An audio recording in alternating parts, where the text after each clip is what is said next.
really valuable pieces of ice that we're currently melting, and they come from a core that was drilled in East Antarctica over many seasons. Deep under Antarctica's oldest ice, Russian scientists expected to find nothing but frozen silence. Russian scientists say they've drilled through more than 12,000 feet of Antarctic ice to reach a submerged lake, one that has been sealed off for 20 million years. Instead, they uncovered a hidden cavern beneath Lake Vostok, sealed away for millions of years. What they found inside was not dormant. It was alive, active and reacting in ways no one at the station could explain. The discovery stunned the experts who were present. A sealed world beneath the ice.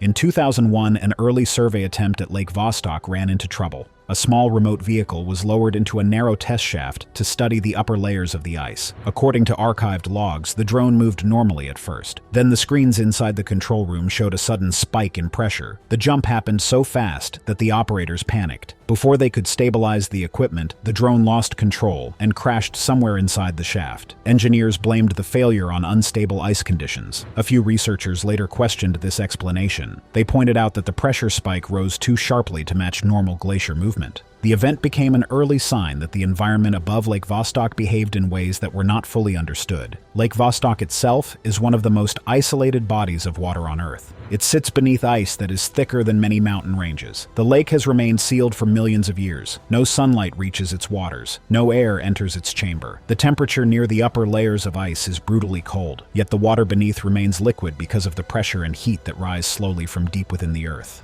Because the lake has been sealed for so long, many experts believed it might hold ancient microbial life. Some experts believed the lake might contain no life at all, and that its isolation had created a completely sterile environment. Others argued that small pockets inside the lake could still support simple organisms that adapted to darkness and high pressure. These ideas remained theoretical because no direct sample had ever been taken from the main body of the lake. The uncertainty created equal amounts of curiosity and fear. The scientific community understood that entering the lake would risk contamination, yet it could also reveal forms of life that had never been seen before. Researchers used radar, thermal scans, and seismic surveys to understand what might be hidden under the ice. The results were often confusing. Some scans showed dark zones with shapes that did not resemble natural formations. Other scans showed faint temperature shifts deep below the surface. Some experts dismissed these findings as equipment noise. Others believed the anomalies hinted at internal movements within the ice. None of these possibilities could be confirmed. What was clear was that Lake Vostok was not behaving like a simple block of frozen terrain. Every attempt to study it, even from the surface, raised new questions. The early incidents around the lake created a sense of urgency. Scientists began planning missions that would reach deeper than ever before. That decision would lead to the first full attempt to penetrate the ancient ice, and that effort became the beginning of a mission filled with unpredictable events. The descent toward the unknown. The Russian team arrived at Lake Vostok with equipment that had taken years to develop inside the Russian Antarctic Research Program.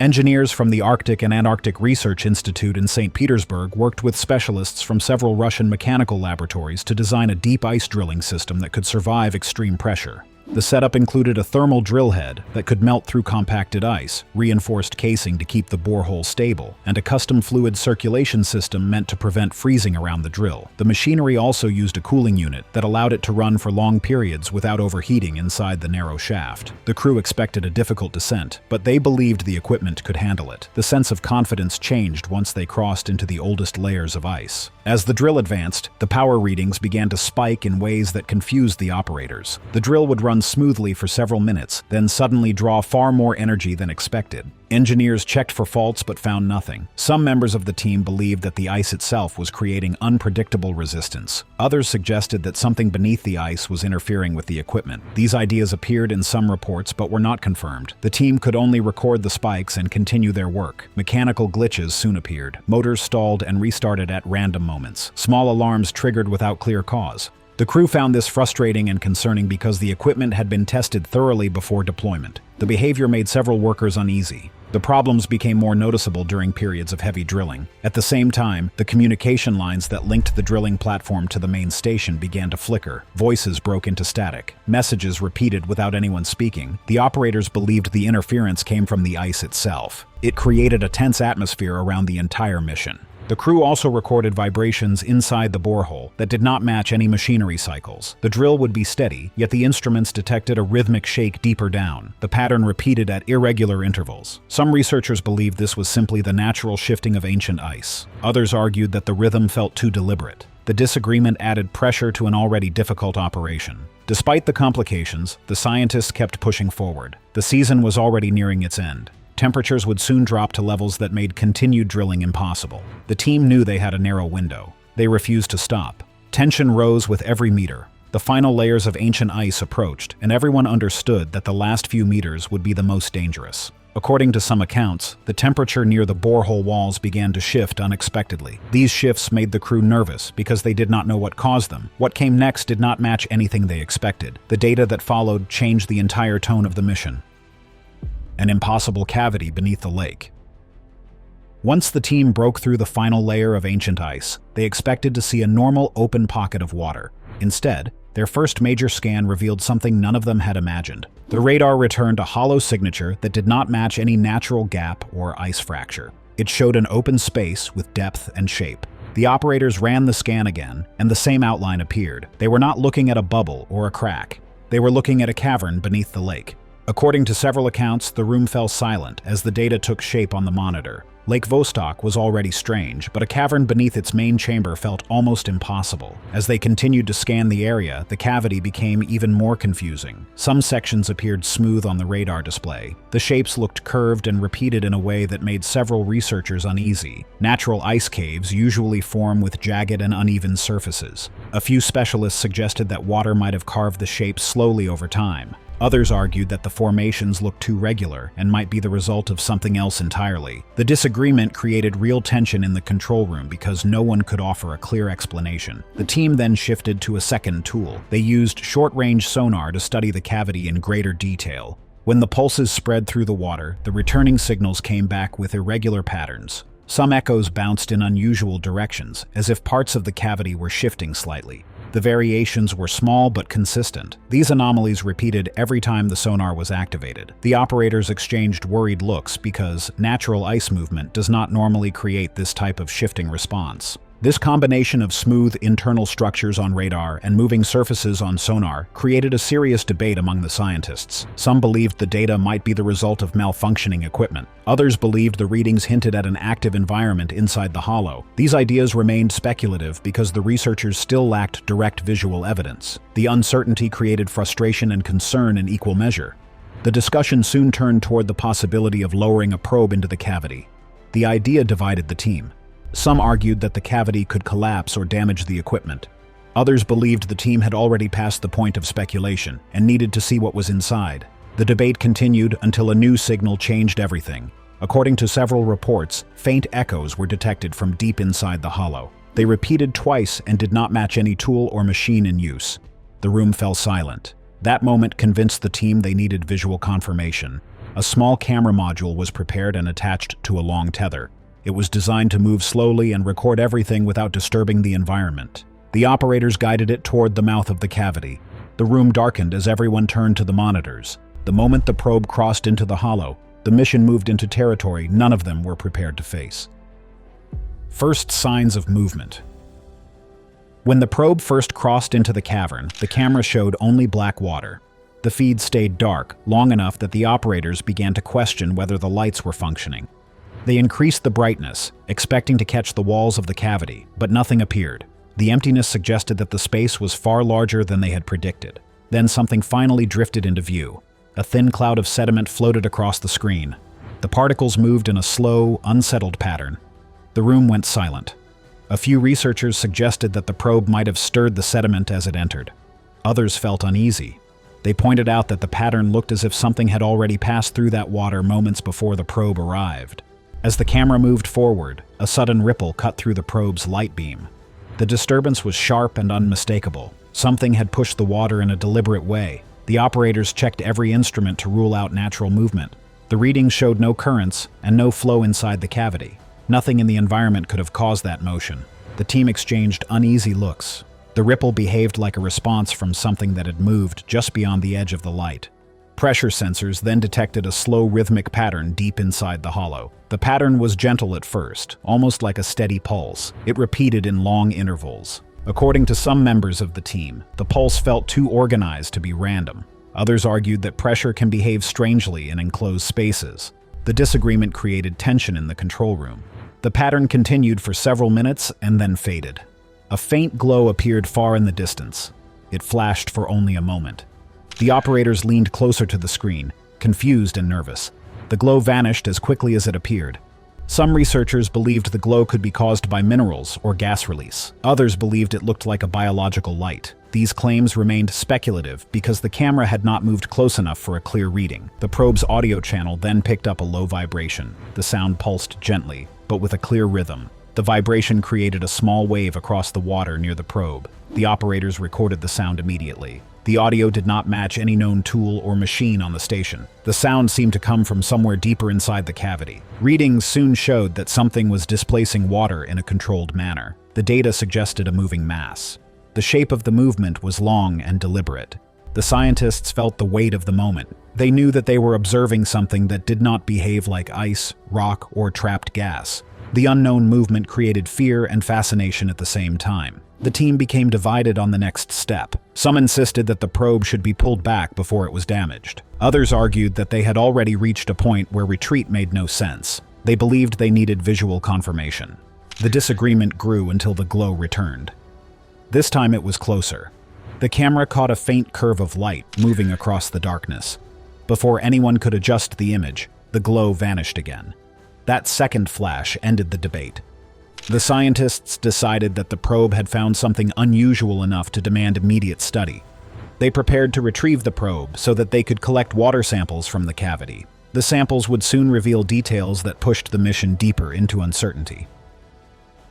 Evidence from the water samples. When the probe was lifted out of the borehole, the operators handled it with extreme care. They knew the smallest mistake could damage whatever clues the probe carried. As it broke the surface, something unusual caught their attention. The water clinging to the probe released tiny electrical readings. According to some reports, the droplets produced small but measurable charges when they touched the metal frame. The technicians froze. This was not normal lake water. It reacted as if something inside it was generating energy. The team collected every bit of it and sealed the containers without speaking. The tension in the room was clear.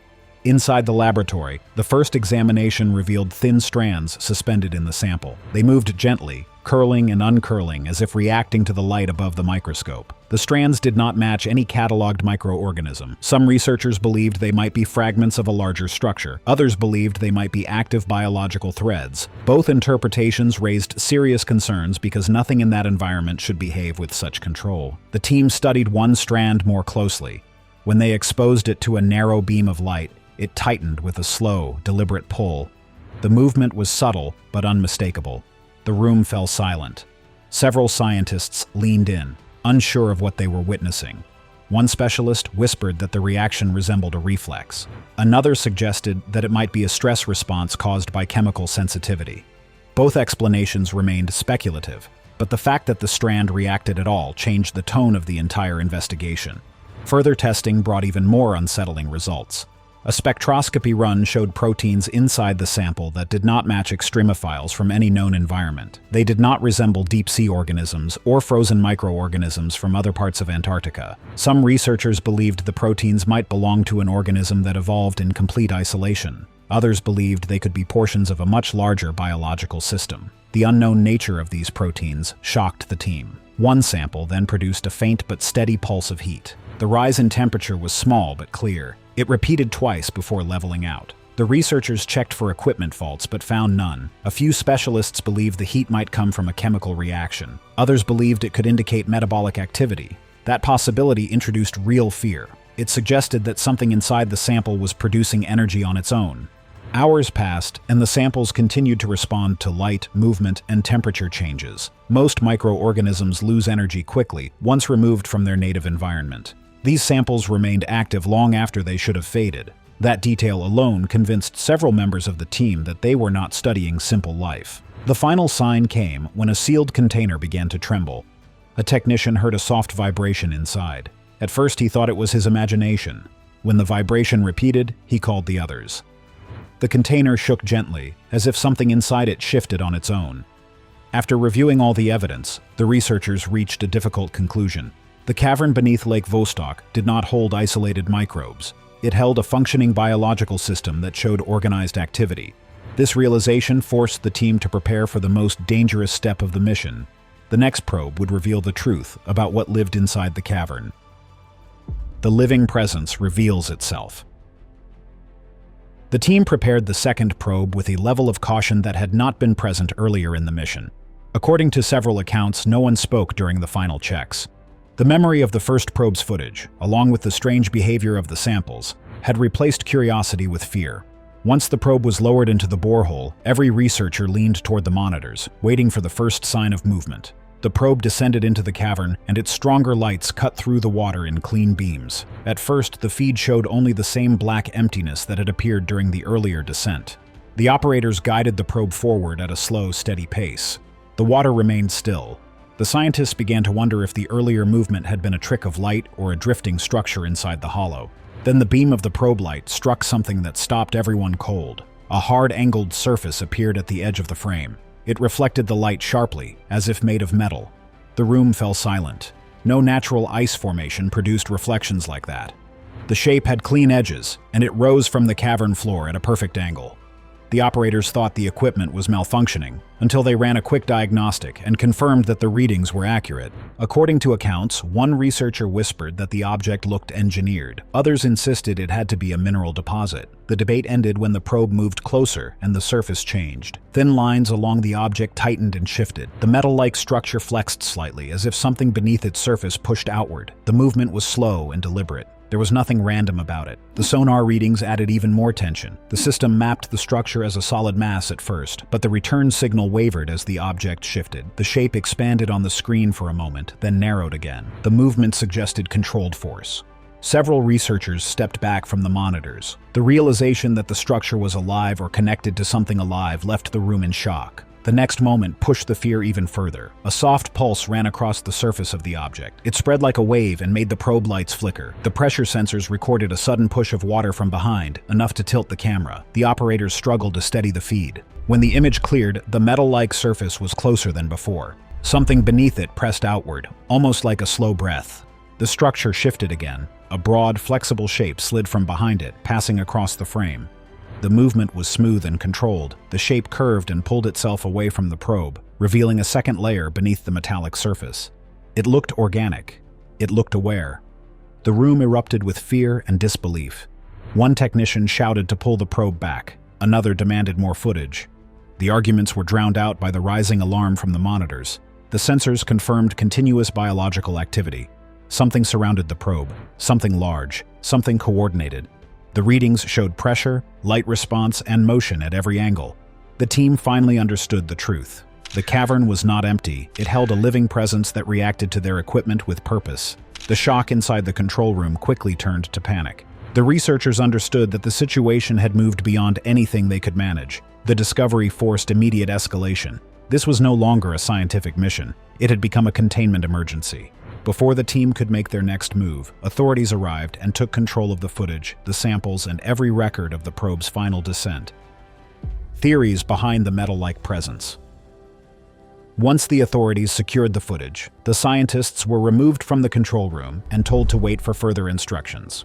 According to several reports, specialists were brought in remotely to examine the images and sensor readings that the team had captured moments before the shutdown. The footage of the metal-like structure caused immediate confusion. It looked engineered, yet it moved with slow, deliberate control, almost as if it were part of a living system. This contradiction forced experts to start forming theories about what the team had found, even though none of the explanations felt complete. One theory suggested that the structure might be connected to historical activity in the region. Some researchers pointed out that during the Cold War, the Soviet military explored remote polar zones for classified testing. These claims remain speculative, but certain experts argued that the object could be the remnants of an early experimental device that became trapped under the ice. They believed the movement could be caused by internal pressure or chemical reactions rather than biological behavior. Others dismissed this idea immediately, noting that no known device was built to move or react in the deliberate way the probe recorded. Another theory focused on natural formation. A few geologists proposed that the structure might be a unique mineral deposit shaped by long-term pressure. They argued that unusual reflections and shifts could be created by layered crystal formations. However, the team reviewing the footage pointed out that minerals do not flex in smooth, controlled motions. They do not pulse or respond to light. The recorded behavior did not match normal geology. A third theory came from specialists who studied deep ocean organisms. Some of them believed the structure could be a biological shell or outer surface belonging to a large organism. According to this speculation, the metal-like appearance might be a hard protective layer, similar to deep-sea armoring found in extreme marine environments. They suggested that the movement recorded by the probe might be part of a breathing cycle or a defensive reaction. This idea frightened many members of the team because it implied that the cavern might be a living habitat. A final and more controversial theory was brought up quietly by a few researchers. They believed the structure could be part of a system rather than a single organism. They argued that the metal-like surface and the flexible component revealed by the probe might work together. According to this view, the object could be a biological structure attached to a mineral or metallic framework, forming a hybrid system that adapted to the extreme conditions of Lake Vostok. These claims were never confirmed, but the idea disturbed several officials who reviewed the footage. The debate ended when authorities ordered the immediate shutdown of the mission. The cavern, the footage, and the samples were classified without explanation. What the team discovered was never mentioned in public statements. The world heard nothing about the living metallic presence under Lake Vostok. Yet the footage raises questions that have not been answered. If the structure was natural, why does it move? If it was engineered, who placed it there? And if it is alive, what else could be waiting in that sealed world beneath the ice? If you enjoyed watching and want more investigations like this one, remember to like the video and subscribe to the channel.